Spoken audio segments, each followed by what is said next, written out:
Welcome back to Hearthstone Global Games, where we're just about ready to jump into our first game of the day. We had a long day of action yesterday, and I'm excited to jump into today. It's going to be Poland versus Norway to find out our initial match for Group F. We already saw Italy take down Germany yesterday, which means Germany is falling down to the losers bracket, and whoever loses out of this match will be joining them there. So, getting down to the nitty-gritty, Gallon, what are we looking at here in terms of the decks, in terms of who's in the lead and the strategies that they're going for?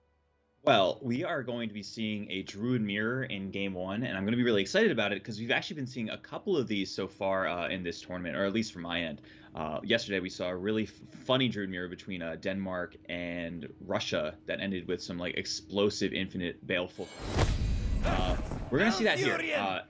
Poland is going to be on a pretty normal Quest Druid, and then must be preserved. Norway will be on a Baleful Elise Quest Druid. So pretty much the matchup is going to come down to who gets to their deck first. I think that if Poland gets way ahead on card draw compared to Norway, they're going to win the game. I think if Norway gets way ahead on card draw against Poland, they're going to win the game. But when it becomes really interesting is when they both either cycle through their deck at the same rate. If that happens, it's going to come down a lot more to what the end games for the decks are. So for Poland's side, they have Chef Nomi. They do have a Baleful, or not a Baleful, they have a Elise and a Zephyrus. So there's a lot of late game gas. However, they are not including a Baleful Banker in their lineup. So I think at the end game, it's going to be very interesting because while they do have a Chef Nomi, a very powerful late game plan, I would still give the edge to Norway if they cycle through their deck at the same rate, just due to the fact that that infinite fatigue combo that Norway has as an edge over Poland is going to win them the game. I think that's a very interesting thought experiment you bring into this, and I think in general I agree that whoever's cycling through their deck is quicker, but I think my initial reaction is that if they're cycling through at a similar rate, just the aggression that Chef Nomi can throw onto the board, 4 of them potentially when you factor in Elise and Floop and all that nonsense that can ensue. I'm thinking that maybe A8 will be able to get over the finish line and push forward enough damage with the Nomi to the point where NTR can't find enough Zephyrses and enough mana with those Zephyrses to be able to clear them all off. It's going to be very interesting. I think that from Norway's side, they're going to have to play a really defensive role in the late game for quite a while to stave off that Chef Nomi pressure.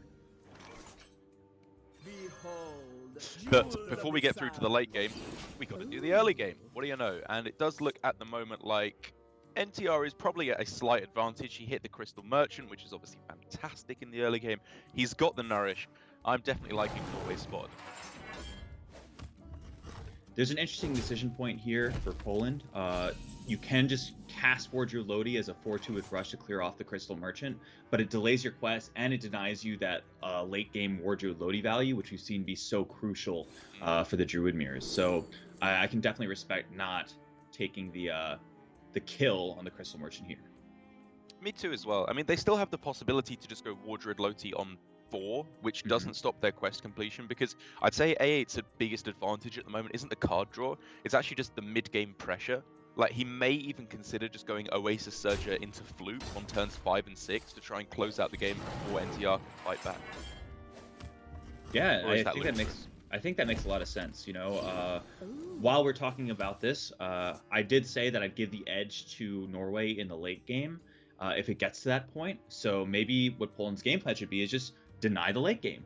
Try to get to a spot where, you know, you just have aggression in the early turns, and then Norway is forced to respond to it.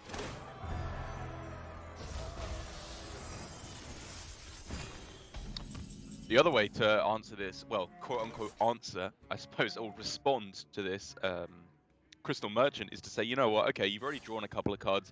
Any more beyond this point doesn't make too much difference, because if you have the Nourish, which is the real disaster, then you're going to be overdrawing anyway at that point. Yes, you give them 1 extra card to save this Wardrobe Lodi as a 4-6 with Stealth instead of a 4-1 with Rush. I think that makes a lot of sense. They also accomplish goal cycling through their deck, so yeah.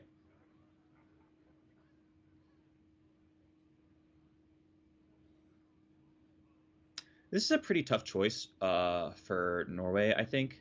None of these are really like that spectacular. Yeah. The Starfall does make a bit of sense to me, just due to the fact that I think they're going to be playing the defensive role here. So something like Tending Tauren, which is just purely a fight for board kind of card, is probably not what they want. Especially as for NTR, as soon as he's able to find War Druid Loti, which, you know, he's cycling through his deck at some quick pace, he might be able to find it soon. Starfall becomes just a pretty premium removal tool for anything, be it a Cenarius board or a bunch of Oasis Surges, or even a Nomi later on in the game. If you have spell damage, you can just use Starfalls to clear them off. Yeah, there's a really important breakpoint, like you're saying, where in the late game, if you have a War Druid Loti in play, double Starfall actually clears the Chef Nomi board. That's right. It's like a budget Zephyrus. Very budget.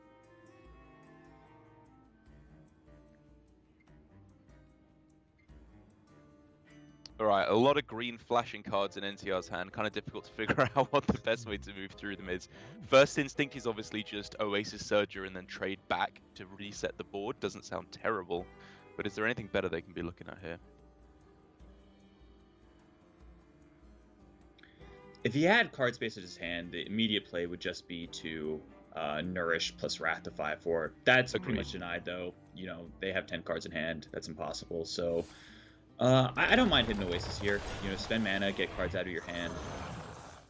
Really, the objective for a Druid in the mid game like this is to be able to cast a Nourish, and I think that's what they're kind of going for. It means that they probably won't do it next turn, but maybe the turn afterwards. Mm-hmm. This also opens themselves up to going something like Wrath plus Oasis Surger the next turn.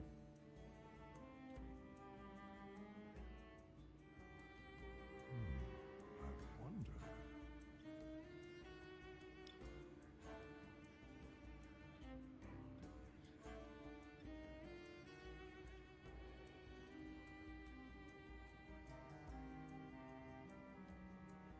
A could choose to take a pretty board-centric line here by just trading the 5/4 into the 3/5 and then hidden oasising it back to full health. That's true. I quite like using when you're the aggressor in this matchup, which I think you and I and Poland will all agree on that they are. Going for a healing a minion with the hidden oasis, I think is a really good line. Yeah, it's just at this point kind of like a 6/10, which is for 6 mana, it's pretty much the best thing you can do.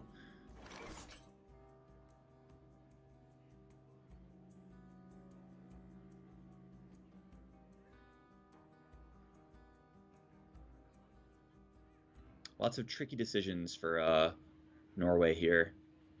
They could use a Starfall. Starfall Wrath would let them clear a 5/5 and a 6/6 and let them take a value trade into the final Oasis Surger. The fact that they have that extra Starfall from the Worthy Expedition means that the first one is like not that painful to lose. If it comes up to a spot where they would like to double Starfall a Chef Nomi board, which frequently happens, they still have that opportunity available to them. Yep.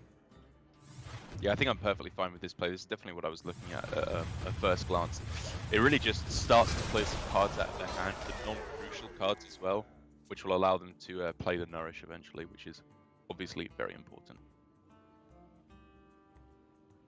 It's interesting to me that they decided to go face here. I feel like from Norway's side, for me, it seems like they're going to be the defender in the late game for quite a bit. So maybe taking 5 damage off the board is pretty relevant. They pretty much traded 6 damage for on Poland's side for 5 damage on their own side. And while if you just do like the integer math that like, oh yes, I can deal 6 to my opponent while I take 5, that's good. But when you're the defender, that's not as good, right? I mean, it's I totally agree with your point. You know, kind of esoterically, but it's a bit more wishy-washy kind of in Hearthstone. It gets messy when you actually get down to it. Like, neither player is strictly the defender in this matchup, but strictly the aggressor. NTR's probably thinking here, you know, in the mid-game, I've got double Oasis Surger, Flute, Cenarius, Starfall. This is an aggressive hand. He can start to push forward for some damage in the mid-game. And if A8 doesn't have the answers, he doesn't even have to bother with the late-game shenanigans. He can just kill him in the mid-game. So I think I like going a little bit more aggressive for NTR here. That's very fair. I do think that in this specific head-to-head matchup where one Druid has the Baleful Elise combo and one doesn't, I would pretty much always give the edge to the Baleful Elise Druid in the late game. Okay. But maybe they've worked something out where the Chef Nomi is too much pressure, and they actually have to fight for board before that can come down. There's a lot of stuff that you have to do to actually start that Elise Baleful combo. You know, there's like 4 or 5 turns worth of setup where you have to dump cards from your hand, cycle through your deck, and it can be quite tricky with the amount of mana that you have to spend. So NTR will have done a little bit of a napkin maths here and figured out, wait a second, 8 is 1 less than 9. A8's going up to 9 mana next turn. You know what costs 9 mana? Scenarios. That is trouble. So he'd better clear this board as good as possible. That's some excellent napkin math. He's a smart man. He knows how to count to 10 in at least 2 languages. Possibly more. I think I can only do it in 1. Hmm? Do you not learn Spanish at school? Isn't that what you do in America? It'd be really bad if I had to play on a foreign client and it's like, what is this number? I have no idea. What is this squiggle? I'm just going to play it. Something really interesting there.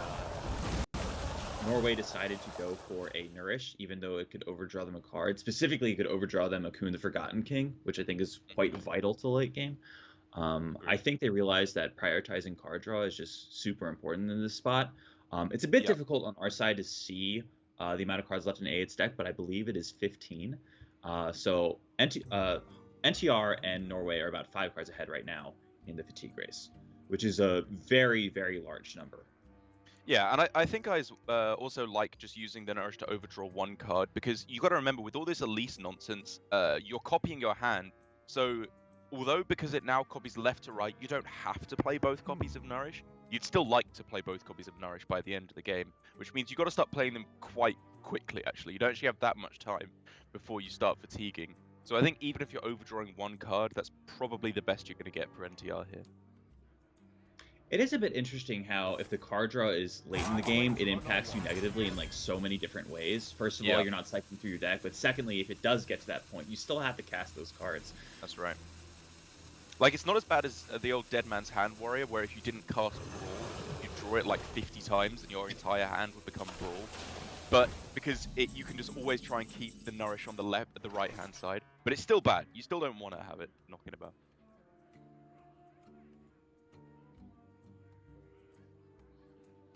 We actually saw yesterday a pretty interesting inclusion in one of these Druid decks. It was Denmark on a combo Druid that was not a normal combo Druid. It had like Pounce, Floop's Glorious Gloop, and Bees to like try to do a Pounce OTK in the end game. But they were actually running Overflow, which, when we're talking about difficult to cast cards in the late game, Overflow is definitely up there.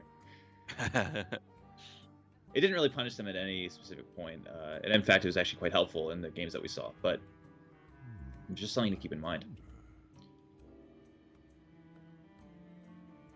So obviously NTR could start popping off with Kun the Forgotten King at this point, try and dominate the board proactively, so it's more difficult for A8 to develop into it. But I think what he will ideally want to be doing is saving that, like you said, for the late game combos, where it is at its most powerful, undeniably.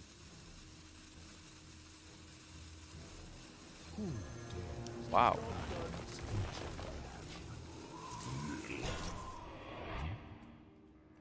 A couple things to keep in mind is that his Elise is not active, so even if he drew a Zephyrus, that Zephyrus would also not be active. So he does not actually have like a Twisting Nether to save him from just a Scenarius on board.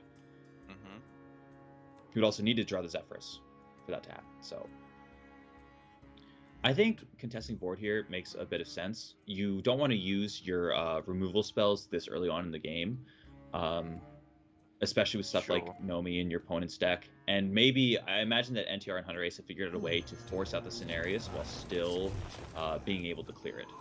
I mean, they have to have a plan for Scenarius. If they hadn't accounted for this, I'd be astounded. Yeah. But it does look like the way the math works out, it's not perfect. Because there's a lot of stuff at 4 health, which Starfall plus Swipe does not answer very well. It's surprising that Poland is trading off their Wardrobe Lodi here. I feel like there's a lot of value in just saving health, even though the 5/8 can clear. Whoa, that is a potentially big pickup. Wardrobe Lodi plus Starfall plus a Wrath? So wait, what if the play is Kun the Forgotten King, Starfall, 4 mana Kun the Forgotten King, Loti Swipe? I believe that would be a full clear. Board? But that may be way too much of an overcommitment of the resources. I mean, very possible. Very, very possibly, yeah. It's just a better Like, he uses sequencing up of Kun the and boosts. Flute, which are two of the most valuable cards. Yeah, yeah, and remember that they have like that late game plan with all those cards, where I imagine they will just win. I believe there's still a Starfall left in their deck, so using one here again is not going to be the most painful thing in the world. Yep, you're right, because one was discovered. And it wouldn't surprise me if they kept this Wardru Lodi stealth just to give Poland 4 more damage. The value you get from his stealth Lodi is higher than the 4 damage that you would take. I agree completely. Man, there's a lot of interesting things going on in this game. Like, over the past few turns, obviously AA has taken on a, very, very aggressive role, which I think was correct, because he's missed out on card draw completely. But he, like, didn't play Kun the Forgotten King last turn when he could have done, along with Cenarius, to amp up the pressure even more. I guess because he was afraid of Zephrys clearing the board, perhaps? Yeah, but if Zephrys But now that he's seen he'd that's not still be there. kind of dead, right? Yeah, exactly. Yeah. Oh, I forgot for a second that Ancient of Lord does both options there. I thought he'd taken the heal instead of the draw. I was like, whoa!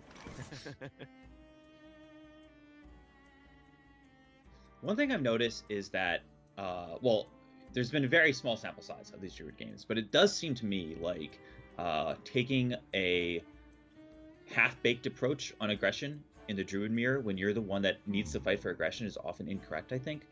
A lot of times, I feel like the Druid without the Elise Banger combo can find themselves in a winning spot, but they don't do it because they're too worried about something like the Zephrys Twisting Nether denying them the board. So what specifically should AA have done differently? Like you said, maybe a Kun coming down was actually correct. You know, just overload the board as much as you can because you need that board to survive to win. Right. It's a really interesting proposition though, because there's like so many things that you have to think about, and if it doesn't work out, you're immediately dead. If there is an active Zephrys, then you just lose. I mean, I think what we can agree at the core though is that AA knows the plan he went for isn't what he wanted to do. The plan he went for was something he had to do. Yeah. Because he missed out on card draw and he was going to lose in the late game. So I think his overall strategy was correct. Maybe he could have just had a slight optimization as to how it was approached. And I'm not even speaking just about this game. You know, there's a couple games. We saw a game with Denmark versus Russia where there was a chance for them to overload the board with the King Phaeorus and didn't decide to. And I think it actually ended up costing them the game. Just do like the same thing about how they were playing around Zephrys, but by playing around Zephrys, you know, they were denying themselves percentage points to win the game. Yeah. That's all. It is in a pretty terrible spot here. If he wants to clear the board, that means his King Phaeorus will no longer be doing anything besides summoning a Wisp. But he kind of has to clear the board because otherwise he's just going to die. That's right.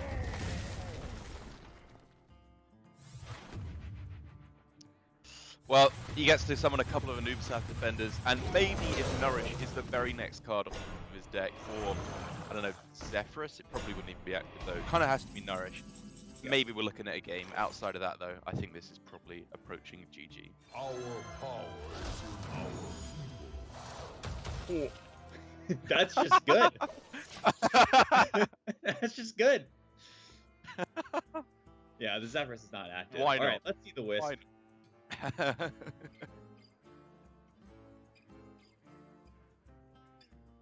Oh man, that's pretty funny. That is pretty funny. what to do.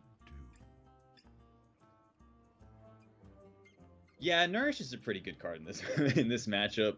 It's game plan is cast Chef Nomi, and they're currently 7 cards behind, about to be 8 compared to Norway. So I guess I don't know, for me, the only way that, like, so the late stage of the game, we can agree AA didn't really have much of a choice. He had to go for a Hail Mary game plan. It didn't work out.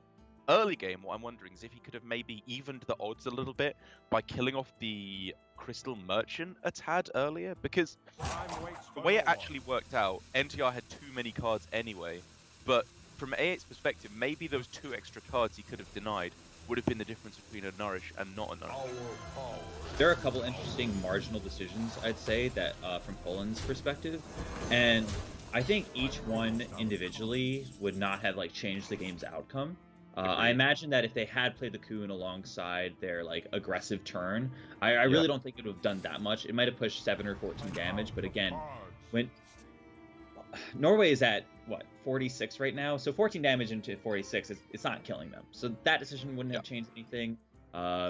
You know, if they had denied one extra card draw from the Crystal Merchant by going something like Wardru Lodi instead of Ferocious Howl, you know, they'd have one card left in their deck instead of 0. They'd still be, you know, 6 or 7 cards behind right now. So that wouldn't have really changed anything. But it's like when you start adding all of these things together, maybe there's a world where it could have actually led to a sizable change in win rate. It's hard to say though, Maybe. because all those decisions, Need a like, hand, Explorer?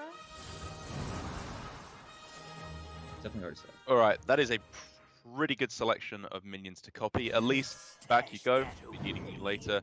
And now we're just kind of marching down the infinite Zephyrus train that is pretty impossible to overcome. Yeah. I would say that. I mean, you can even bait MCT, which seems perfectly strong.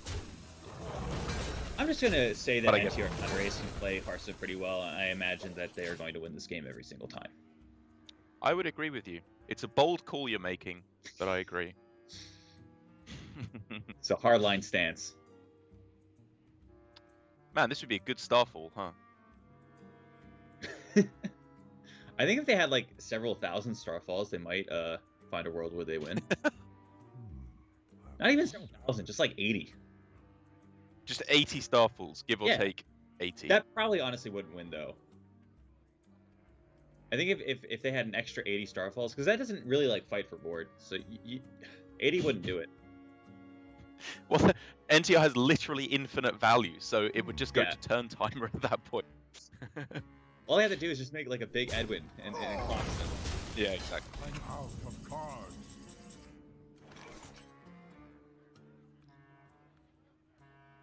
Alright, A8's holding out for maybe being able to draw the duplicates in his deck, and I think he's holding Go for the out Zephyr for the proper. entire Norway electrical grid to go offline. That's really what the game plan is right now. Maybe there's just like a freak accident. I don't know, man. I've been to Norway. It seems like they've got their stuff together over there. Yeah. I'm not expecting nationwide blackouts.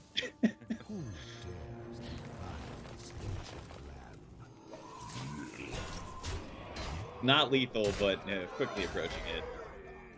Right, what are we looking at left for these players then? Norway taking the win with their Druid is somewhat of a big deal, I would say. Priest that Poland has available as well, which is not a good matchup at all. And even arguably the Highlander Paladin that Poland have as well. I think you could definitely make the argument that that is also a slightly scary matchup for the Druid, given the... It seems like we lost Derek, but I do agree with him that it is a scary matchup. Highlander Paladin does something that is what you want versus Druid, which is early game pressure. You know, they have Secret Keepers, they have a lot of 1-drops, Christology, stuff like that. They got Blessing of Kings in the mid game, and they have Siamat, Ragnaros stuff to follow it up. So, Derek, while you did cut out for just a second there, I do agree with you that Highlander Paladin does have the spooky stuff versus Quest Druid. So yes, getting that win with Quest Druid I think will be quite important for them if they want to actually win this series. Hold up! Who's this cool dude? Where did Hunter Ace go? Wow! He looks like he hangs out with the hottest dudes, wears the freshest clothes, and eats at all the coolest restaurants. I would not say anything to him at a LAN, Derek. Let's put it that way. Although I will say that this matchup is probably going to stink for Norway's side. Hunter Ace is quite a good player, but he's playing against Quest Druid with Chef Nomi and Nourish. They did not forget to leave Nourish out of their deck list, so it's still there. So if they draw it, it's going to be a brutal matchup. Right, but okay, this gets a bit more interesting because when you have Sathravar or Baleful Banker, I agree, nothing can be done at that point, right? I mean, generally speaking, they just infinite value you. The warrior can't really expect to win. This does not have infinite value. It just has a lot of value. Is there any chance that Hunter Ace has enough removal here? Let me take a quick gander at their deck list real quick. They have 1 copy of Plague of Wrath and 2 Brawls. So if they save all of those for the end game, then they can deal with 3 out of 4 gnomes. Okay. That doesn't sound very viable. It's also very hard to save every single removal spell for the end game when your opponent's deck has King Phaeorus, Cenarius, Oasis Surgers, Zephyrus. So... Okay, I agree. New plan then. Coming in hot, Hakar. Hakar! What do you think of that? That is a plan. They do run the N'Zoth package, and one of the ways to beat Druid in the late game is just to have a N'Zoth that they can't answer.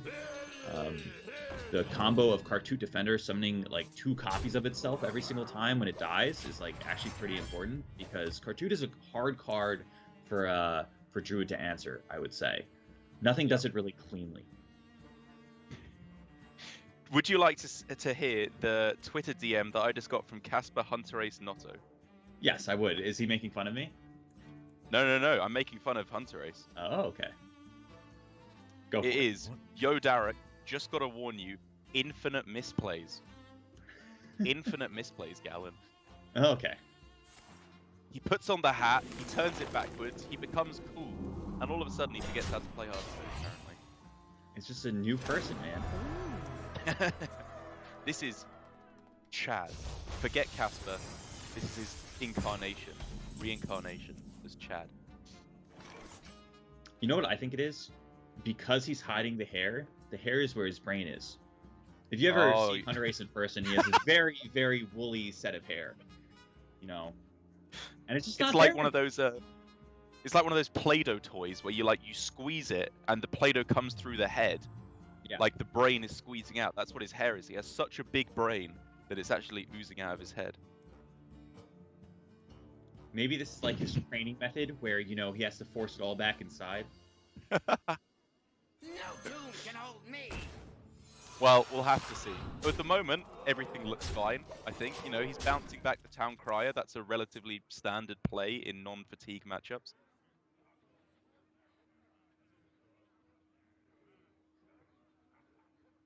I think A8 has a pretty interesting decision here. Interesting in the sense that if he wants to play this Oasis Surger, he denies himself the draw. While the Oasis Surger here looks pretty spicy because he has 5 mana and it costs 5 mana, I'm not really sure if it's the correct play. I think drawing through your deck is pretty much the primary goal, even over tempo in a lot of spots versus Warrior. So I would not be surprised to see him just cast like a Wrath here and go face with this Crystal Merchant instead of casting this Oasis Surger. In fact, I really like that instead of playing the Oasis Surger. Okay.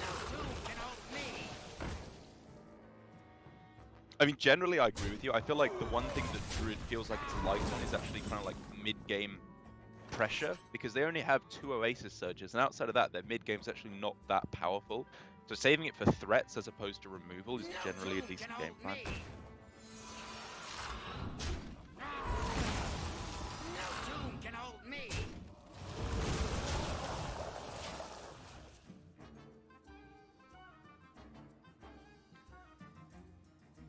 There's actually a pretty funny thing here where because A8 did not trade off his 1/1, or because Hunter Ace did not trade off his 1/1, A8 gets to actually cycle this Wrath. Just something interesting to keep in mind. Wow, Fluke just played on turn 6. A8's approach to this match is very different than mine. I see he's going for like a very mid-game tempo strategy versus Warrior. Maybe it's to force out those brawls like as early as possible to contest Kartuts as well. Yeah. I don't know. It's interesting, right? Because I feel like the matchup goes a fair bit deeper than you would expect at first glance. Because the initial thing that everyone says versus Warrior is you don't have to do anything. You have all the time in the world to just draw cards, faff about, pass your turn, not do anything, and they'll just give you the time you need. As Druid, that's not necessarily the case. Like, if they find Hakar or N'Zoth to resurrect a bunch of Kartut defenders nice and early, you may just not have an answer and you'll lose on board. So A8's thinking here, like his practice sessions may have alluded to the fact that Hakar is too devastating, so you need to just throw down your threats mid-game before they find it. It does make a lot of sense. That being said, though, there's still so much time before like Hakar really comes into play.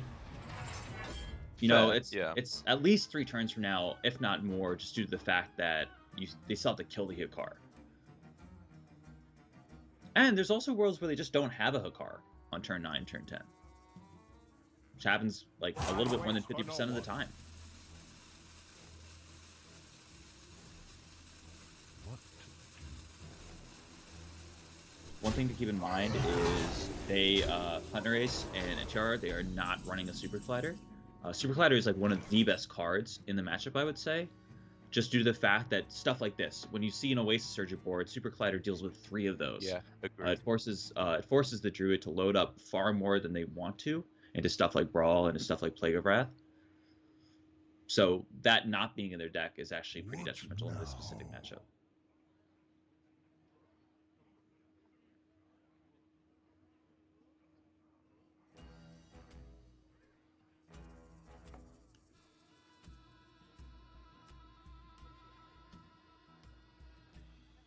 So what are we seeing on this turn? Is Hecklebot being saved for anything more miraculous than just throwing it down and praying you hit a good minion? I think that's always what Hecklebot will be doing. There's points where, like, there's always going to be a point where they can try to go for that Hecklebot RNG line. Yeah. Ziliax also makes a lot of sense here to just kill the 5/2, I think. Precision. Perfection. It's not like Okay. super clean play, you know, but it is a play. It's better than nothing. Do we like this line? Like, I don't know. In my finding up against Druid, the matches that Warrior wins, like outside of Hakar, is where you can just throw down Ziliax on a big mech, and all of a sudden Warrior, the Druid kind of struggles to answer it. I don't know. I mean, it's fine. It's not a bad play. I just think Ziliax has a pretty high ceiling as to how good it can be. What? I imagine that Hunter Ace is just worried about taking too much damage if he goes for the Hecklebot line. Like, let's say he pulls a big minion, he can't really answer it, and then if the 3/8 gets answered with, you know, removal spells, suddenly he might be taking 15 damage the next turn. Sure. 8 is going for a really aggressive game plan right now. Very, very aggressive. Even passing over the... Wait, the Nourish could have just been played there, right? As well alongside the Oasis Surger. I believe it would have been Was 1 that mana one off. better? Oh, he would have been 1 mana off. Okay. Is that correct? Because he would have gone to... He had 8 mana at the start of the turn. He plays this, he would have 4, right? Oh, he would have gone to 4. Okay, sorry, my mistake. Yeah. Job's done. I'm shooting them. Right, here we go. Coin Doctor Boom. It comes down on turn 8 instead of turn 6 now, but it's still incredibly powerful.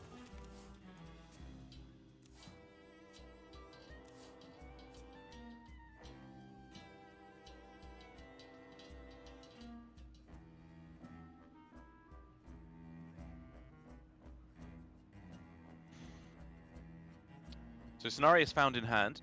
Does mean now that A8 needs to try and strike a bit of an awkward balance here, where he wants to have a big enough board so that Scenarios actually makes an impact when he plays it, and he can get a kind of pseudo savage roar effect when it comes down.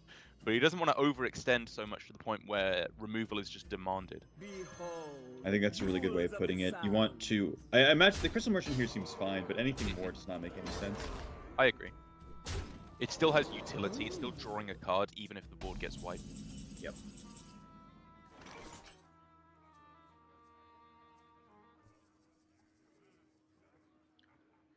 Pretty awkward turn from Norway's side. Nothing really lines up that cleanly. A Brawl here does deal with the board, but it's just so weak. You use up one of your very important removal sources for the late game when Chef Nomi could come down. And remember that, like, the Hakar still is going to take a couple turns to get active. I imagine that there's going to be a spot where, for the rest of the game, Norway might not even have the time to play Hakar. You may be right. I mean, that's clearly currently the game plan for A8, right? Is just pressure, hope there's no brawl. Because, you know, as we were saying, and I think A8 knows this even more than we were originally theorizing, of just Hakar will end the game.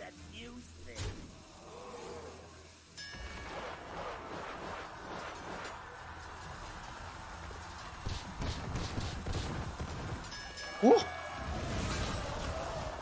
Pretty big deal. Pretty big deal. Zephyrus is now active. Wow. This is going to be another monstrous turn for A8. I imagine that based on how he's been playing this game, he really wants to deny the Hakar for as long as possible. Try to get to a Yeah. spot where he can get the Chef Nomi off.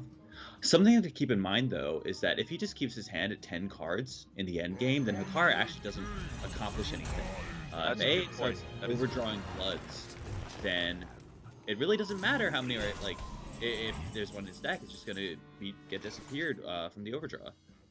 That was quite an interesting idea, actually, because he had pretty much every good card in his hand after he drew the Zephrys. Like, Elise, Nomi, Kun, Cenarius, plus the Zephrys. That is every good card that he needs. I imagine he wants to do it as late as possible. Okay, then. Right now, still focusing on cycling, because remember, the Hakar hasn't even come down yet. So there's no reason to deny himself that cycling game plan. And I would say that this probably denies the Hakar for the moment. Like, if Huntrace were to go for this here and he's met with, Loti Starfall or whatever, it's just too much damage. He's potentially just dead. Yes, if he plays Hakar right now, he is dead to pretty much every single card in its hand. Yeah. Zephrys does it, Swipe does it, Starfall does it. Literally almost every single card does it. I guess I Ferocious was Power would playing not do it. I was playing the idiot there. It's Yeah. not that I can't count, I promise. That's you. Yeah, that's okay. This would be a Alright, good Nazoth time, compliment. just for a couple of card-tip defenders. It's not much at all, but Huntrace is just big time on the back foot. I wonder if there's ever a world where Snip Snap could have come down instead of Nazoth. I think it's really hard to say. I doubt it, right? Zephrys plus Starfall probably would not do it. Max Dispel here You is wish going upon to win subject. the game. Yep. Wow. Ended a lot quicker than I was expecting there, but good spot there by AA to close this one out. And we were both saying that we doubted the game plan was going to work, of going for a mid-game aggressive game plan. But honestly, I think the hanging over this entire game plan right from the get-go was just the fact that, as we were saying, late game Hakar was going to just go absolutely crazy, wreck the entire game plan for AA and Team Poland. So a more mid-game aggressive strategy, I think, was a good way to go. Yeah, I mean, I think that's just a matchup where Warrior is just always going to struggle. I do like Poland's aggressive game plan, especially, like you said, the Hukar is something that they needed to force off from being, like, having any influence whatsoever. They had a pretty good hand, and when Druid has a pretty good hand and you're a Warrior, you're going to be very upset. There's, like, the card quality after a certain point is just so high that your removal at a certain point you're just going to run out dealing with their Oasis Surgers instead of their bigger stuff, Cenarius, Chef Nomis, etc. So yep, I think that's kind of how the matchup normally plays out, especially with all of these new additions to the deck. So pretty well played game from Poland, I would say.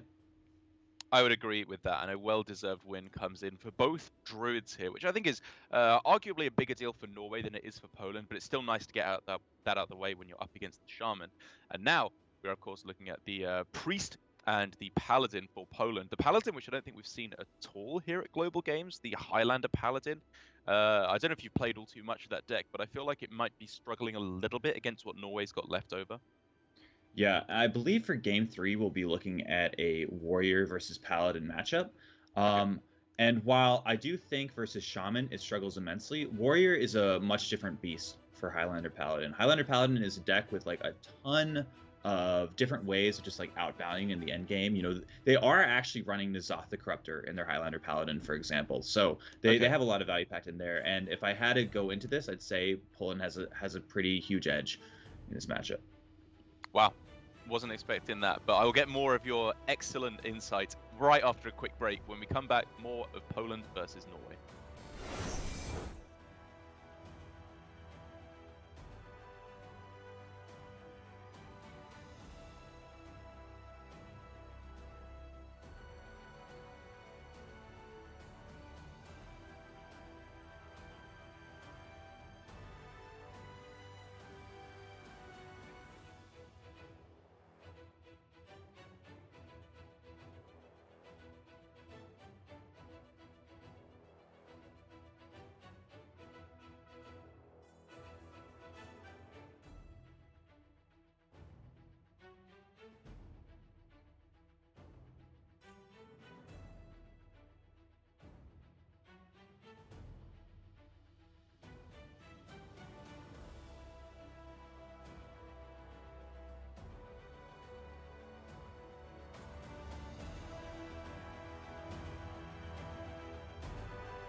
Game 3 of Poland versus Norway here in the 2019 Hearthstone Global Games. The winner of this match will be going on to face Italy in the upper bracket of this group, whereas the loser will be going down to face Germany. The loser of that match will be out of the 2019 Hearthstone Global Games. There's a lot to play for here for both of these teams, and Galen was just telling us why he thinks Poland is in a pretty good spot to be facing up against Italy in the upper bracket.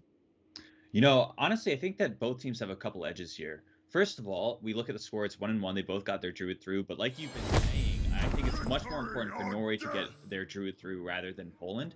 So in that case, Norway has an edge. However, in this upcoming match that we have right now, Highlander Paladin versus Warrior, I think that Poland will have an edge in this specific game. Highlander Paladin, they're running a greedy list with N'Zoth, Kartut defenders, stuff like that, and even Tyrion. So I imagine that if they get an early curve, which Highlander Paladin often does, Warrior's going to struggle quite a bit. So a couple edges here and there, but in this specific game, I'm going to give the edge to Poland.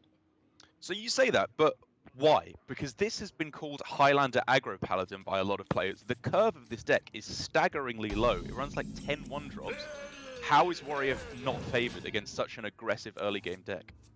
Well, the thing about Highlander Paladin is that it's not really an aggressive early game deck in the same way that Combo Priest is. Combo Priest is a deck that gets everything out as early as possible, but Highlander Paladin doesn't actually do the same thing. It plays for a less tempo game plan while at the same time using way less resources to get to that game plan. So when you get to turn 5 and, you know, Warriors cleared your board as Priest, you have nothing left in your hand. Maybe if you're lucky, you've got a Bwonsamdi. But as a Highlander Paladin, you still have Tiamat, Ragnaros, Tyrion, N'Zoth. You know, the game is just starting, it's not over. Right, okay, so Highlander Paladin I feel like speaks to me because like you're saying, it puts in very little effort and yields much lower rewards early on. Yes, it's a deck that's designed, it's better suited to deal with decks like with a huge resource or huge removal packages like Warrior compared to other aggressive decks. The matchups that it usually struggles in are going to be stuff like Rogue, for example. Rogue is a deck that it has a lot of very good single target removal, stuff like Sap, stuff like Vendetta, and those are all like hugely beneficial tempo game plans in regards to how the Rogue operates.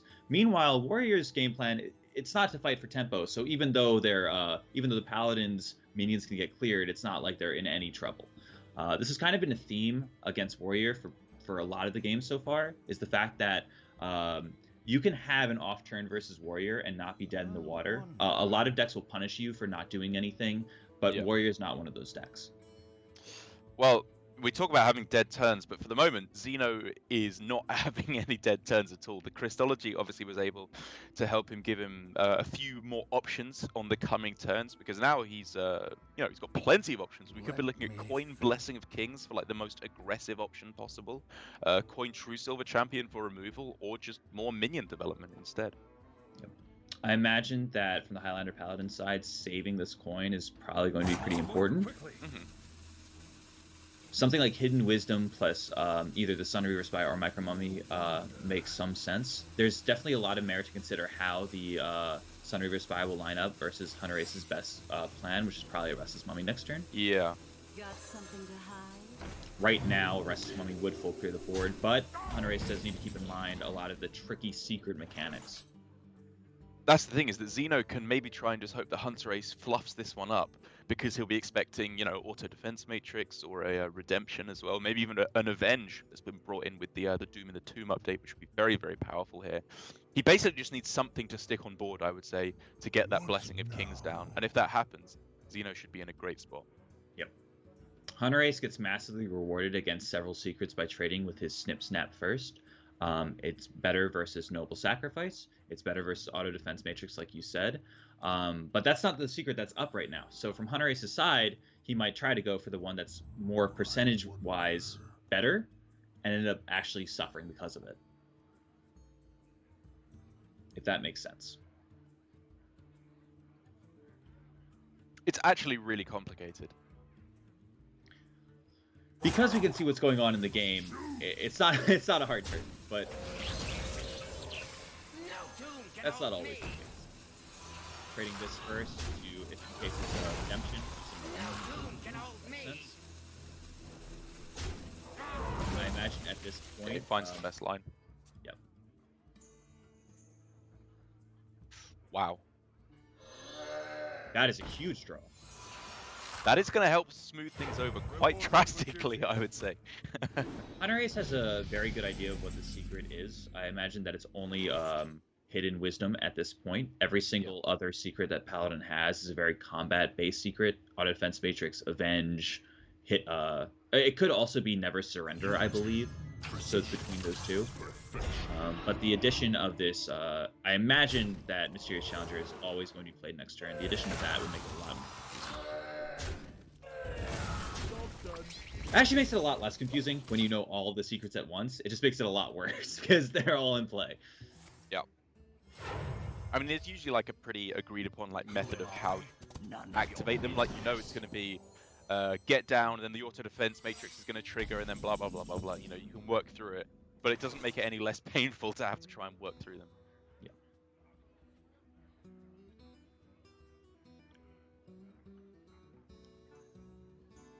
This is a bit painful. Nothing that Hunter Ace has really fights through this well.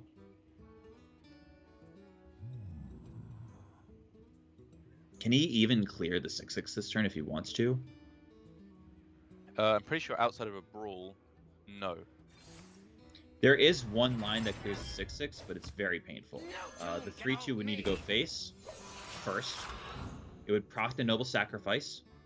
Because he did not hit the 6/6 when the 3/2 attacks the Noble Sacrifice, that's when the auto defense matrix will proc. Oh, okay. Yeah. And then the 3/2 would be allowed to hit into the 6/6. However, the 6/6 would then summon a 6/1, and he would need to Warpath afterwards to clear the 6/1. That sounds awful. Yes, it would also proc the Avenge on the 2/1 left over. So really, really, really bad. Really bad. Thanks for working me through that one, buddy. Yeah. In essence, no. He did not have a clean way of clearing it. So I definitely want to find a way to clear off the Ziliax on this turn and allow the Mysterious Challenger to go face. I didn't really mind if that was Ziliax or the True Silver, but I guess this just makes a bit more sense with that little bit of extra protection. And also, redemption on a Ziliax. Mwah. Disgusting. Currently, the redemption will proc on the 2/1. The auto defense matrix, when you attack into a Ziliax here, the auto defense matrix will proc. Right. Yeah. Then Noble Sacrifice. No matter the ordering of the secrets, the auto defense matrix will always land on the Ziliax, essentially. But of course, if we're going with Warpath instead, that changes the maths up yet again. It gets very, very confusing. Is very interesting. I like attacking first and seeing what happens, but maybe there is a way of doing this a bit better. I'm not sure. It's so confusing with so many secrets in play to determine accurately how it's supposed to work.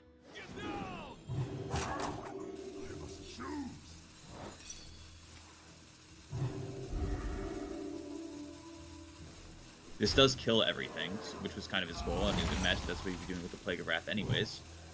Yeah.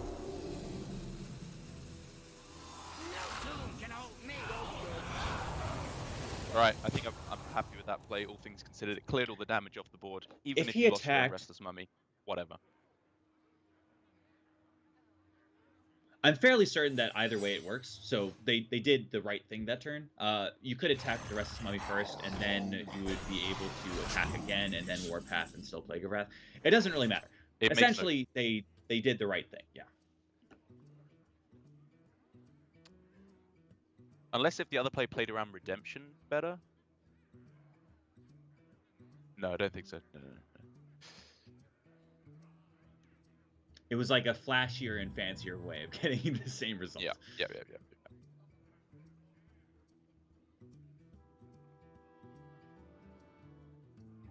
Face me, you vapid vermin.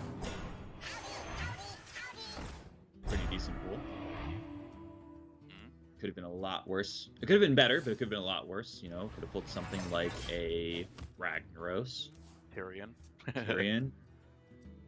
I mean, even at this point, you know, a Siamat is probably more than enough to get over the line. That is not a bad top deck at all, though. Finley, just to be able to juice up your hero power, if we get Soul Tap for a bit of extra card draw, even just like 2 1/1s a turn is a big deal. Soul Tap alone could flip this game on its head. Soul Tap can do it. I think I'd probably like to see Finley come down before the hero power, even though you don't get the double value just because you want to play a 4-drop on this turn, I think. Makes sense to me. Blessing of King's here on a Divine Shield is just so powerful. I mean, this is clearly the ballista shot, right? There's no other choice. I think I'm liking that too. Totemic Slam could get you Taunt and Spell Power Totems, which both don't do anything in Highlander Paladin.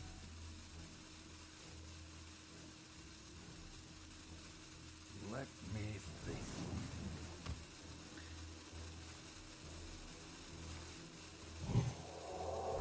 The Rogue Hero Power was interesting this turn. It lets you connect for 3 with your Cartoon Defender.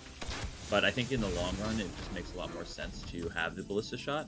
You have so much mana to expend every single turn that you'll be frequently like overriding your hero power. You also have a True Silver Champion in hand, and that's going to conflict heavily if you pick the Dagger hero power. So I think there's so many factors to why Ballista Shot is just better, that it outweighs this one specific turn.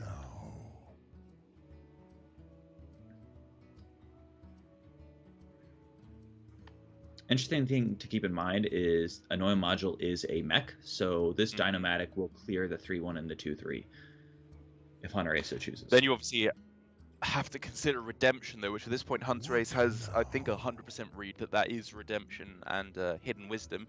So that would mean that the Reborn the Kartut would come back as a Reborn minion, correct? Because it was played first.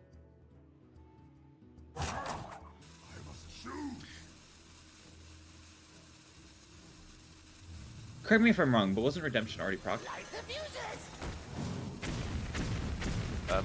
So. Oh, I apologize then. Sorry. I think I was getting a little bit confused. Yeah, that was the one secret that wasn't pulled off of the okay. mysterious calendar. It was thrown off the top, yeah. I apologize then. For some reason, my mind blanked a bit, and was that a Ragnaros? Oh. Ooh, wow. Okay, sure, you want to get in the hero power, fair enough. I mean, this deals 7, and you get to weave in the hero power the next turn. Makes sense. Even though Ragnaros doesn't play this turn, it's still an impressive draw for them.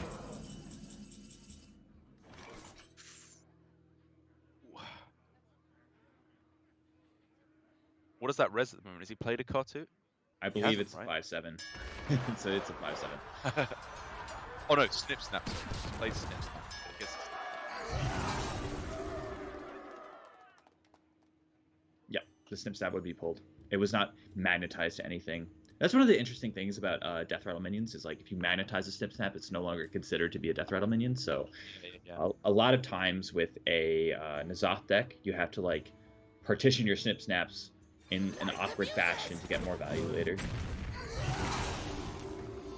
I believe that means Poland just wins the game here. they do just win the game. Just win the game here.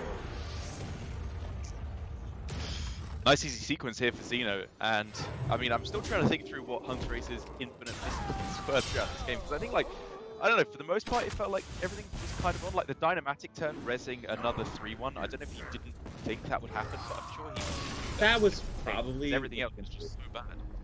That was probably what he considered a minor thing that could have been changed, but really what happened that game, I think is a pretty cool concept in Hearthstone, is that card advantage does not matter if you spend your mana every single turn. You know, in the late stages of the game, what we saw was Xeno having a very empty hand, but he was spending his mana every single turn on things that he wanted to do. So as long as like playing for tempo and you're doing good things every single turn, the fact that he had 1 or 2 cards in hand ended up not mattering. You know, he was playing Ragnaros, he was playing Sir Finley, spending his mana, and it just ran the warrior over. I mean, for sure. Like we talk about.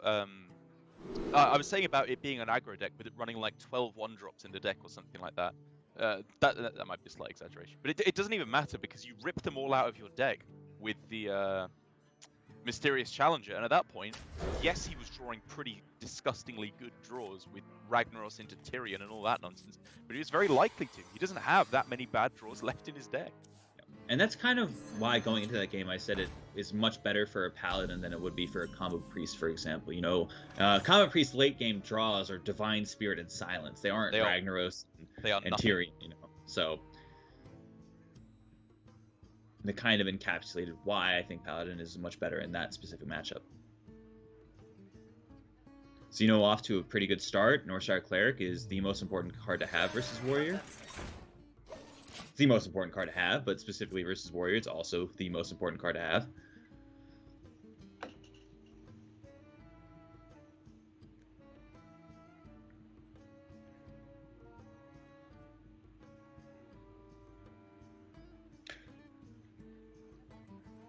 Do we like developing one drop into Cleric? Xeno does have a couple options. He could try to bump and heal his Cleric just to get that like guaranteed card, but I imagine he should be interested in Power Word Shield. Protecting your Cleric here for something like a Weapons Project, which Norway are running 2 copies of. Seems pretty important. Okay, yeah. Because, like, the thing is for Xeno here, if I was the Priest here, I would be very suspicious as to why a 1-3 was played at all. Because most of the time I feel like Warriors would hold that back because they don't want to allow the Priest to start to draw. But I think I can agree with this buffing of health rather than healing.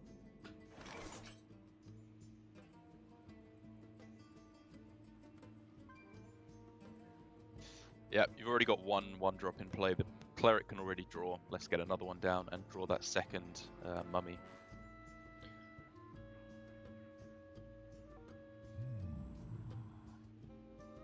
Makes sense to me. You're already giving them 3 cards if they have a Circle of Healing in hand, so an extra 4th is really not gonna. Yeah, I mean, I want to clear the board more than I care about Circle of Healing. Yeah, it's already backbreaking enough that, you know, if you worry about having a Circle of Healing here, you're still kind of in a terrible spot. Agreed.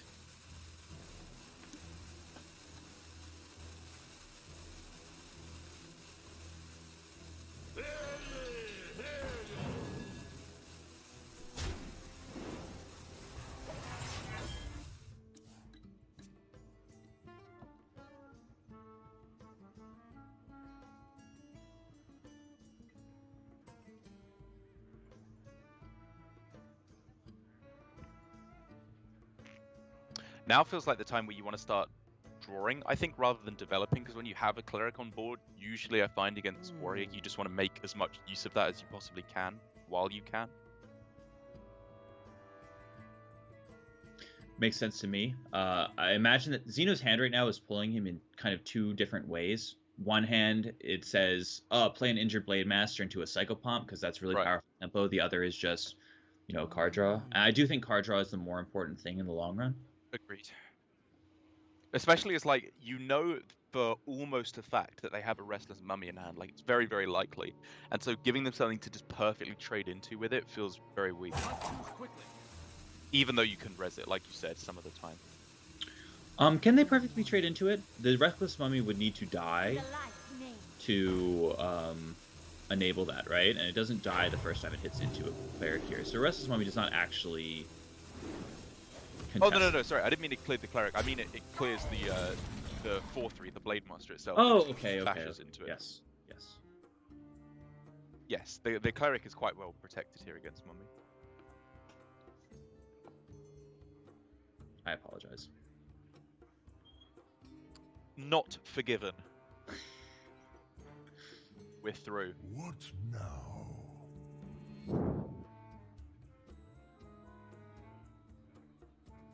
This is kind of a disgusting hand for Hunter Ace in terms of like what he wants to do. Yeah. Every single play that contests this turn uses coin. And that means you don't have coin draw available. But if you shield lock, feel good. I think you'd rather just coin out a Hecklebot or a Mummy, right? Yes, I imagine clearing this Northshire Cleric, or not Northshire Cleric, clearing this Light Warden is kind of a priority, I would say. Yeah. No tomb can hold me. No tomb can hold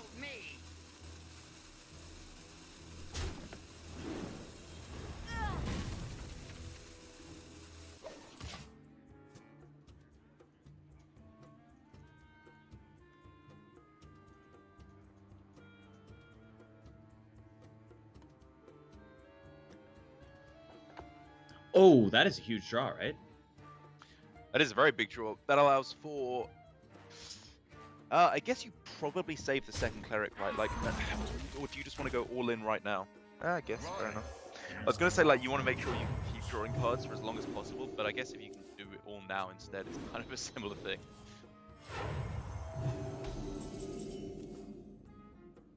It's a bit interesting, right? I imagine from Xeno's perspective here, even if one cleric dies, he still has a very strong turn as a follow-up. Yeah. Injured Toll for your heal is just a 4 or 5 that draws a card, and you still have tons of pressure.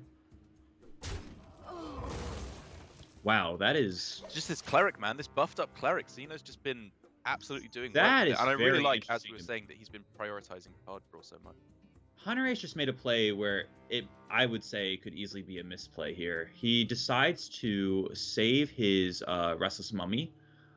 He could have attacked into the 2/3, have it die, and then attack into the 1/3, but instead he thinks that giving it 2 attacks and giving Poland an extra 2/3 in play is a better idea. But I disagree with that. I think that this might have been a turn where you're supposed to sacrifice this bit of board presence to just deal with the 2/3. Why is a 2/3 that bad on board though? Because like with a brawl in hand, does he not want to have a bunch of little rubbishy minions on the board to win the brawl instead of the cleric? Yes and no. There's a yes and no in the sense that I think playing for tempo is still more important. I imagine that this brawl would not be coming down for quite a while. Okay, fair enough.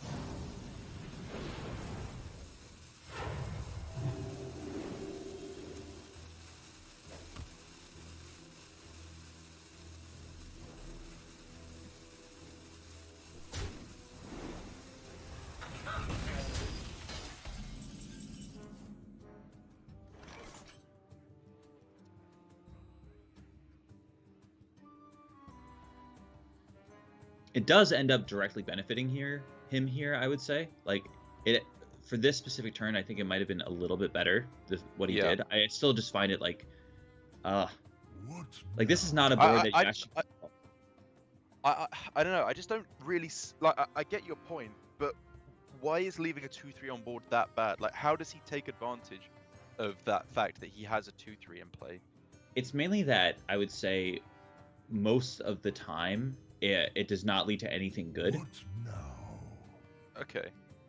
There's really like not a huge benefit you gain from having a 3/1, like based on how like the board state works out, and there are times where you get heavily punished for not clearing off the 2/3. How? What are those times? Second Necro set, Wild Pyromancer, Circle of Healing. Yeah, okay. Yeah. All of those punish that pretty heavily. Wild Pyromancer is pretty bad, too, right? Mainly Circle of Healing and second Necro set. But the upside here does come into play, which is Cleric's dead.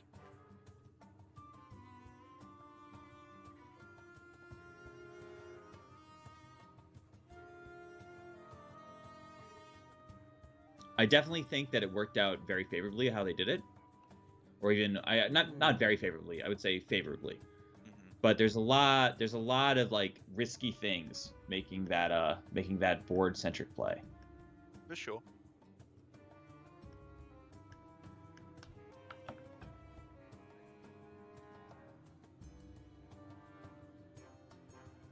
must consider. We can see the power level of this cleric sticking around. Xeno hasn't had any of the actual resources to fight for board now. Hunter Ace has had to blow through 2 Restless Mummies. He still has a brawl left, but Xeno hasn't had to use anything like incredibly powerful to get through the board state. Easily the worst minion for him to revive here, but I don't think it matters that much. You don't think it matters that much? What if they got a cleric there? That would have been insane. Yes, but I don't think it matters. I think that it's good enough. That's what I'm gonna say. Oh, okay, fair enough. Fair enough. Yeah, cleric would have been game winning, easily. Oh, Shield Slime off the top is huge. That means that Hunter Ace does not have to use something like a Warpath to just like fight for board here. This is about as good as a Shield Slime is He goes going for to it get. anyway, just takes a full clear. What now? What do you have in mind? Double Warpath, Shield Slam, Town Crier? Yeah.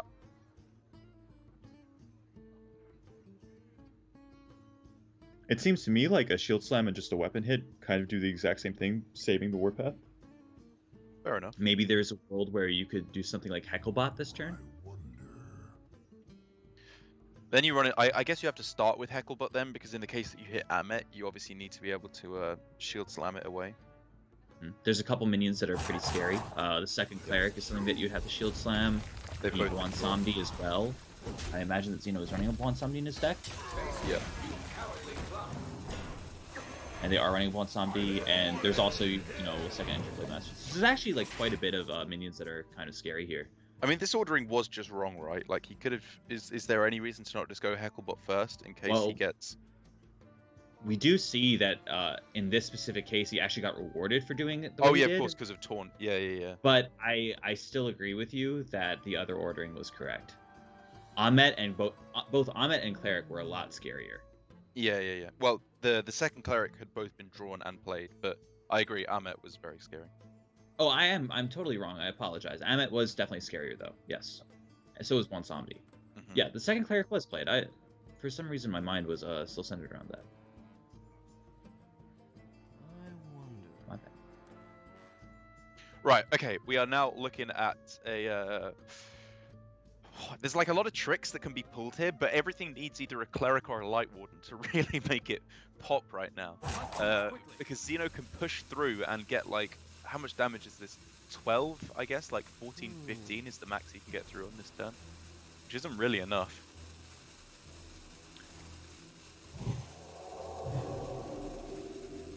That is very interesting. That is very interesting.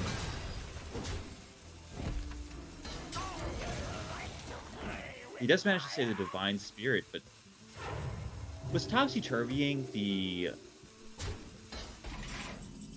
Wasn't it just better to topsy-turvy the Hecklebot? That's definitely what I was looking at. It just gave such a clean trade. And I guess this is like a more mid-game focused approach where you just make a board that's difficult to answer. But I think against Warrior that rarely works. You would have just pushed more damage this turn, and you would have had a 2/6 instead of a 6/5 in play, which doesn't matter. And you would have had a Divine Spirit and Inner Fire in hand, which is just slightly better. So I think it was just way more optimal to topsy-turvy the Hecklebot. It's not a huge deal, it's just a couple extra points of damage and a couple different stats on board, but... Well, I mean, arguably it could be quite a big deal, right? Because the ability to make a 12-12 and not be able to make a 12-12 is quite far apart, because that could just be an all-in play that they go for and just say, okay, there's no Brawl, there's no Plague of Wrath, I'm just hoping this works. In fact, this makes Ziliax just clear the Interpol Rear this turn, where a 2/6 would not. Yeah. It also would have denied triple Warpath if Hunter Ace wanted to go for something like that. Yep. We actually see the direct consequence of that. Like you're saying, a Circle of Healing, Divine Spirit tops would have been 24 damage. Well, Xeno, it obviously doesn't work out perfectly, but you'd have to think here they are still able to get in a pretty good position and likely be able to deliver lethal over the next couple of turns.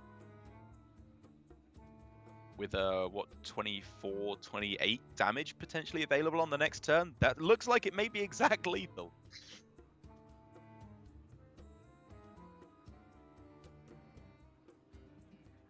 Hunter Ace has to be very careful. He'll Acolyte of Pain, Whirlwind, Warpath lets him draw 2 cards, but it would not let him Hero Power as well, right?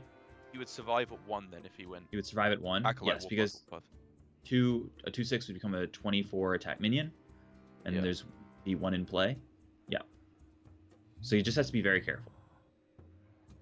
He does have to be very careful, I agree with that. Yes, he has to be very careful. We're on the same page here.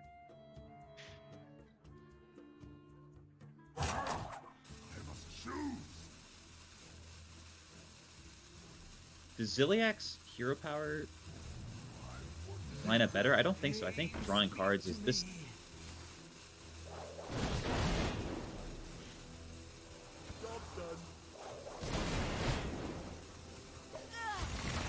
I would say Razor's Edge here. Power Word Shield off the top.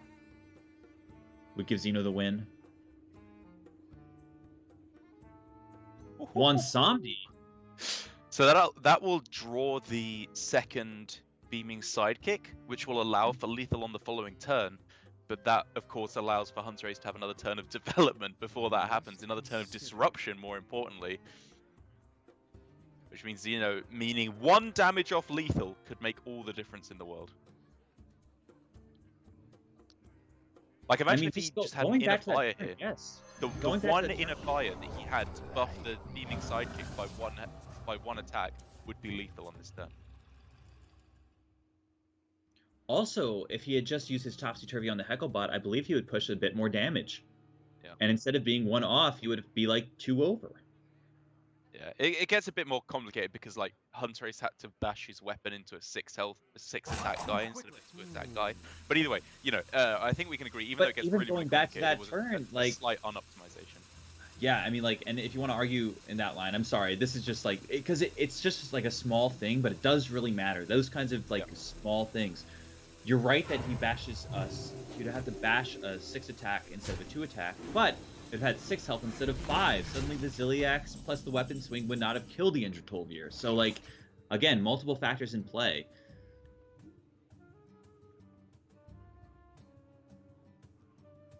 I think we're on the same page, though. There's definitely an optimization to be made with the Topsy-Turvying the Hecklebot. And it leads to some very large consequences because they didn't take it.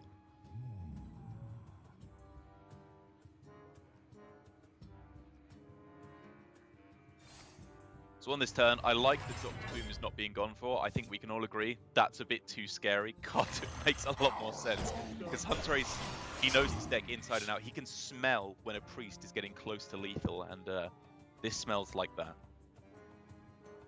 Something to keep in mind is Poland does have a single copy of Silence in their deck. The Silence here alongside the Divine Topsy would be way over lethal. Mm-hmm. And by way over lethal, I mean like 5, which is way over lethal. Way over lethal. Yes, you're not wrong. No. A bit more than that. But and yeah, I don't think there's any reses that can offer lethal here, but Cleric Circle Healing is huge to the game plan. Yeah.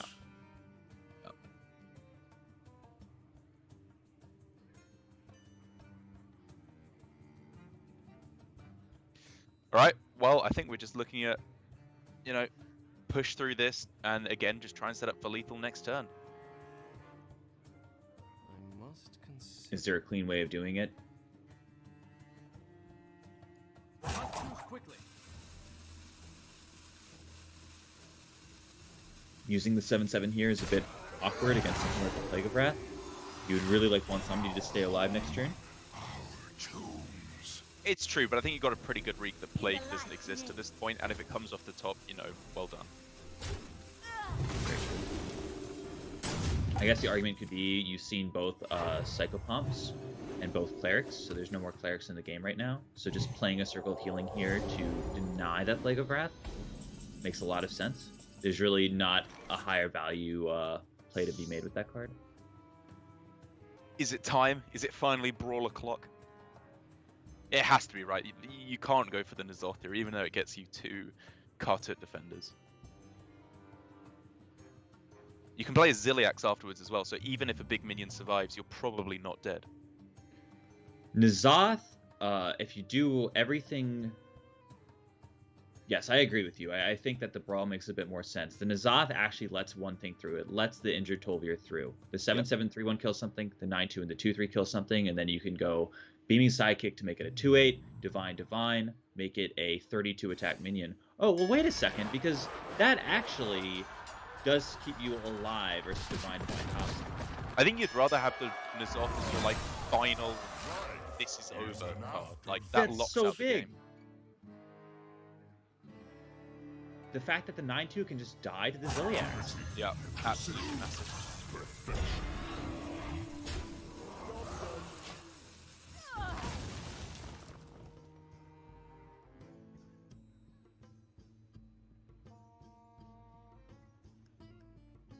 Derek, I do want to point something out. This has been a very tricky game to navigate.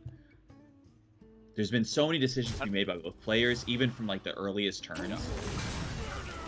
I definitely agree with a lot of the plays that was made by Xeno at the start of the game, like prioritizing card draw, prioritizing health on cleric. I liked a lot of what I saw there. It was really just, I think you and I can agree that one little blip in the mid game that, you know, maybe he saw something that we did. Maybe there was a reason to go for the inner fire line instead of the Topsy line, but it felt like it was just a slight difference that could have cost him a lot of damage.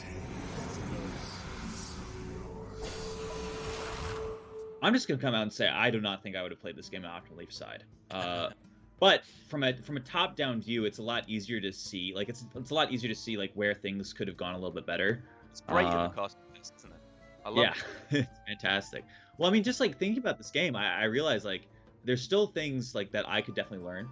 You know, going back to the turn where Hunter Ace saved his Restless Mummy, I'd love to have a chat with him about that after this game, because like the more I think about it, the more I think that there's like merit to it.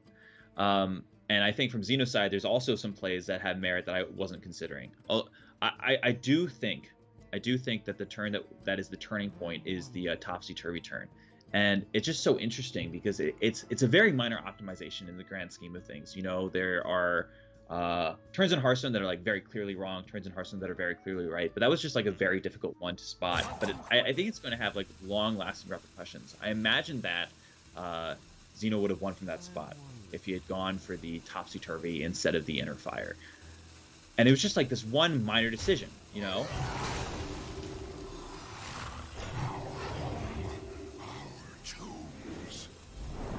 But it really can make all the difference in the world, as I was saying. And now, the final last chance for Xeno to try and get through. Really just to play all his cards in the first barrier he has to overcome. As it looks like from his reaction, that was probably a missed attack. Yeah. At the end of the day, I don't think it will affect the outcome. Agreed.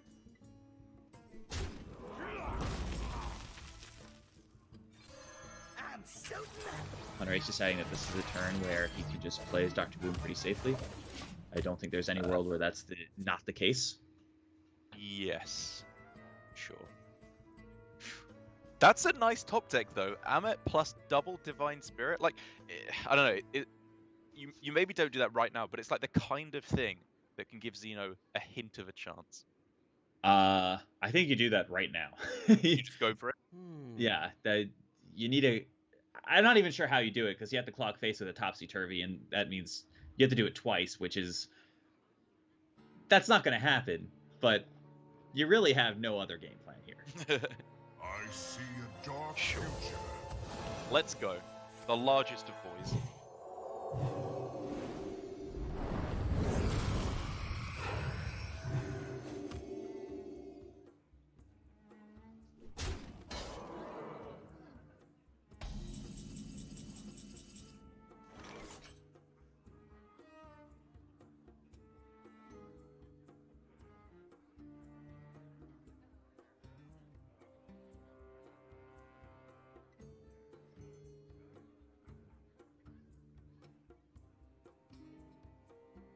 Okay then. Okay, so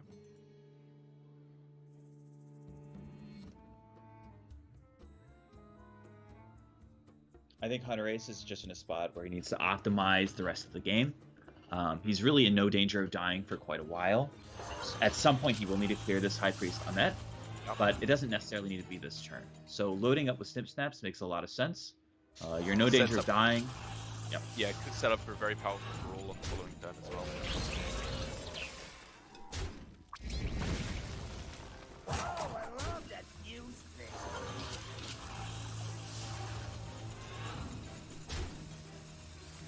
Just chipping away as much damage as possible, giving Xeno as little time to respond. Okay, circle, heal, 11 health, double it, 22 damage straight to the dome. Then concede. That always wins. Yeah, that always gets there.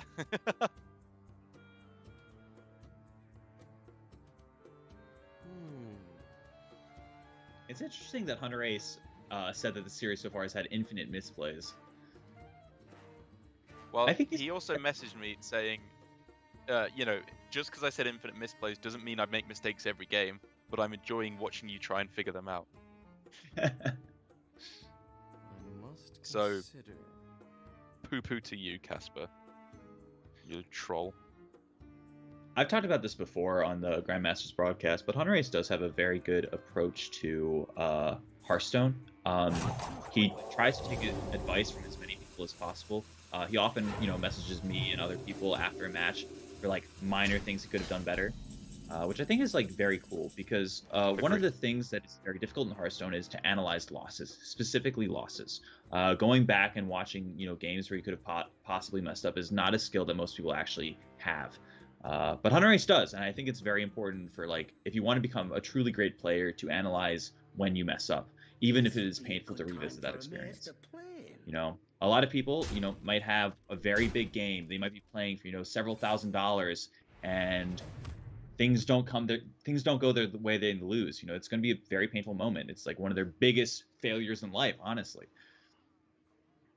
For Hunter Ace, though, that's just a learning experience. Mm-hmm.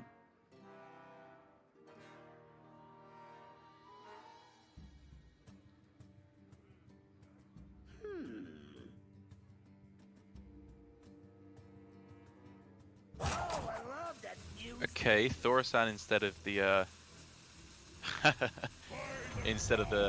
Carter. I guess there's still no way that they die, even if you get like Nefset Divine Spirit Topsy, that's still not even lethal, so sure, this seems fine. There needs to be some miracle string of draws. Silence is not the miracle string of draws, so I imagine this will be the point where Xeno concedes the game. Yeah, I mean, even if it was Nefset there, that was still only, what, like 1632 damage? Which is, yeah, still doesn't get there. You have better. That's gonna do it. Finally, Xeno throws it down, and we go to 2 games apiece here between the very hard-fought series there, I would say, and despite a play that we disagreed with in the middle, I think the overall thinking for for Poland was pretty right on there, of prioritizing card draw in the middle, make them have their answers in the later stages of the game, but unfortunately, Norway had the answers.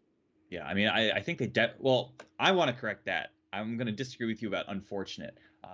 I will agree with you that they understood the macro game pretty well, I would say. They did the things that were right. Instead of playing an injured Blade Master on turn 3, they went for the heal to draw cards, like you were saying. I really agree with you there that drawing is one of the most important things you can do in the early game. Trying to contest board early game with playing all of your cards is not really how you want to approach the Warrior matchup. Yeah. But it did come down to like that one small misstep. That one small misstep just changed so many things. And I truly believe that if they had used the Topsy-Turvy instead of the Interfire, they actually would have come away with a win. And they would have come away with that win like 8 turns before the game actually ended. So while it does end up being unfortunate in the sense that they did not get the win, I do think it's a learning experience for them. It's also a learning experience for like a lot of people at home. That matchup is actually really hard. A lot of times people like to meme on Priest a little bit and say, oh, it's just a broke back deck. You play a Northshire Cleric on turn 1 and you win the game. But there's a lot of decision points that you have to make, especially in those prolonged series like Warrior. And it just highlights how much there is to learn about Hearthstone. And I think that's really cool. I agree. And it does mean that Poland have 1 game left to win if they want to come away the series. But so do Norway now, as it's 2 games apiece. Priest versus Shaman is going to be our last match of this series, which will be coming up right after this break.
It's the 2019 Hearthstone Global Games, and we are back for the finale of this frankly grueling series between Poland and Norway, which has come down to so many minute decisions that without the expert analysis of Galen, we may have missed along the way. But thankfully, he's here to guide us through everything.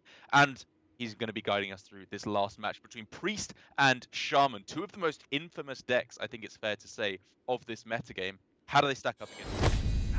I think that's a very interesting matchup, and usually Shaman would come out ahead. That's just based on, I think, popular opinion, and I share that opinion that Shaman just has a lot of tools in this matchup.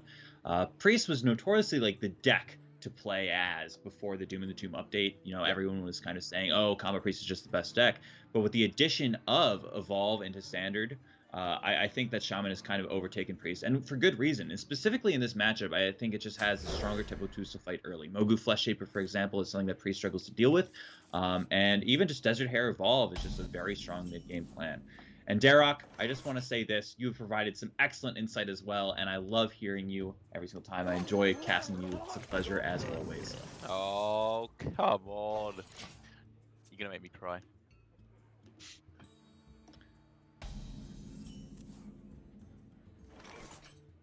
Right, to get things rolling in this matchup as we move away from blatant shows of emotion, which I'm completely unused to.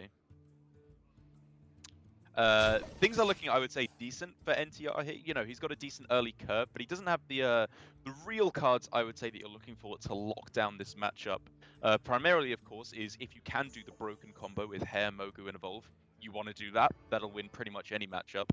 But secondarily, just cards like Lick Him can be a very big deal to fight back against the board early on, as well as Lightning Bolt if that's in your deck, but I don't believe that NTR is. Xeno does pick up a pretty important card here. Circle of Healing is just a 0 mana. It's just a regenerate at this point. But that's actually quite important with his hand. You know, he has a High Priest Amit. I think his game plan is going to be leaning heavily towards coining Amit next turn. So the maximum tempo play that he can make to protect that is what he wants to do. And Injured Tol'Vir, Circle of Healing on turn 2 is the maximum tempo play that he can make. Yeah, okay, So- okay. I was wondering if there was another line they could have gone for of, you know, just heal on turn 2 and then go for Tol'Vir Circle Coin Divine Spirit on turn 3 in order to make a big minion, because generally I find that against Shaman it's the big minions that they really struggle to actually kill and that they lose against. But because he has the follow-up, like you said, of Amit on turn 4, I'm on board with this line.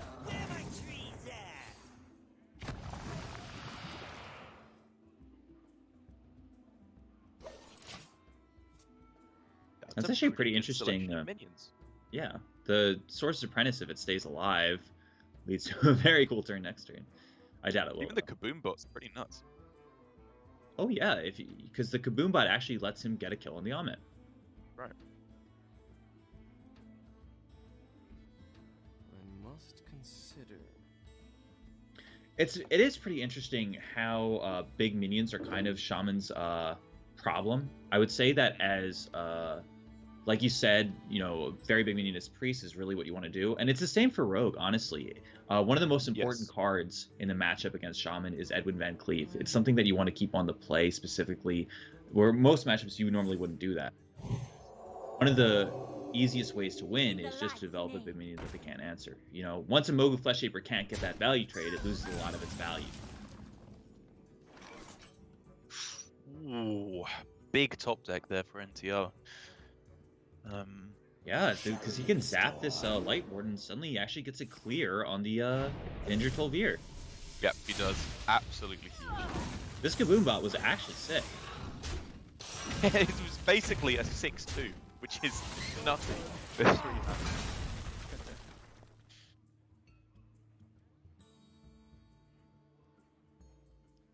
Xeno's suddenly in a very rough spot right now. Amit is going to be very contested here. But you have no other play. Injured Blade Master just gets killed by the Thunderhead on board. Yeah. Oh wow, they are running lightning bolts in their deck. That's pretty unfashionable at this point.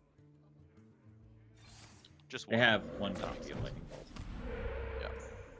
I'm fine with that. I've been going back and forth with my list.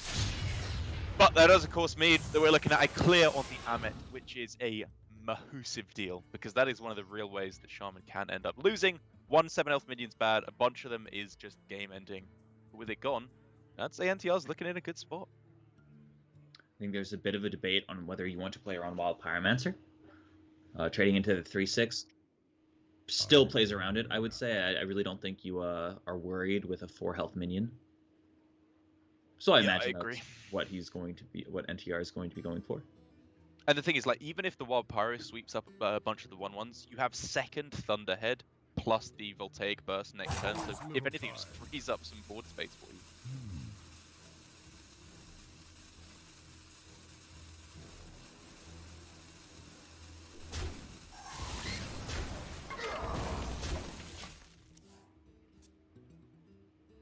I think they're just hedging their bets right now by saving the Goblin Lackey. Makes sense to me.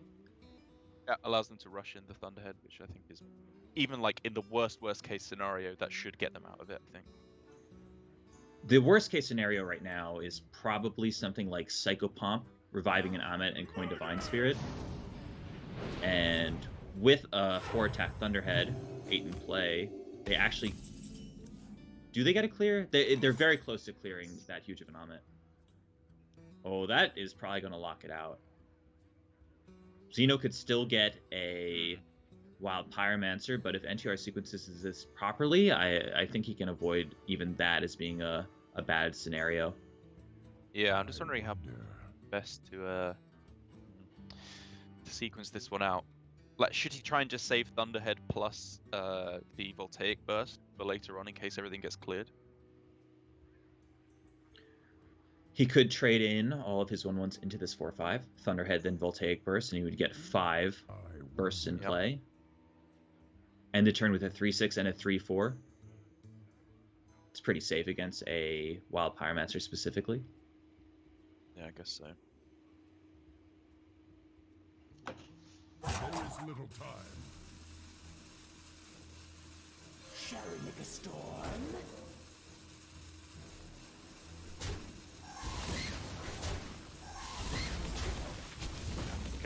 I think the one thing that I did want to see was Thunderhead and then Goblin Lackey on that Thunderhead, because that would mean that he is fairly weak to Wild Pyromancer if that would come down, and he wouldn't have all that much refill. But I think this is incredibly strong against Wild Pyromancer, which isn't even likely to be there, and still just gives him a very, very strong game plan. You follow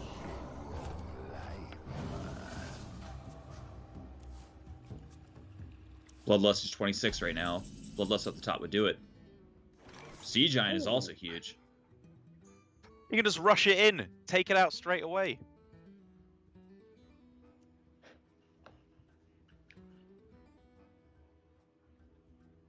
Is there ever a world where you want to get the Soul to Murloc in play? Yeah, fair, yeah. what to do.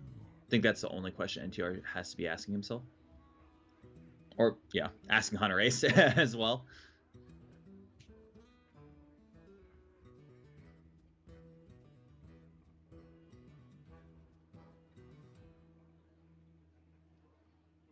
It's actually pretty close. You know, this game is far from over.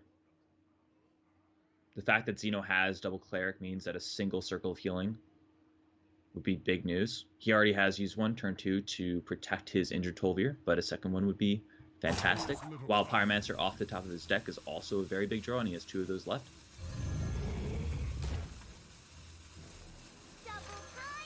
Yeah, a whole lot of thinking, but in the end, I think they've realized, yeah, the threat of buffing this up is that little bit too scary. And Pyromancer, if they had it, probably would have come out by now.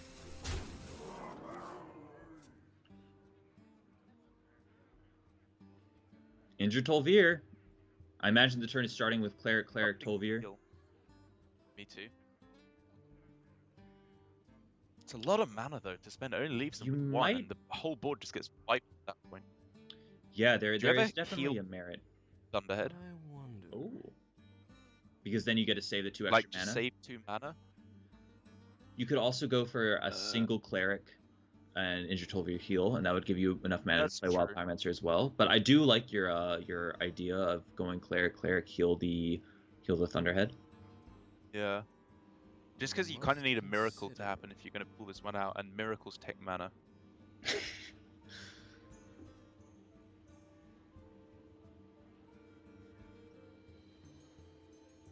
Is someone injured? Is someone injured? Yeah. Makes a lot of sense.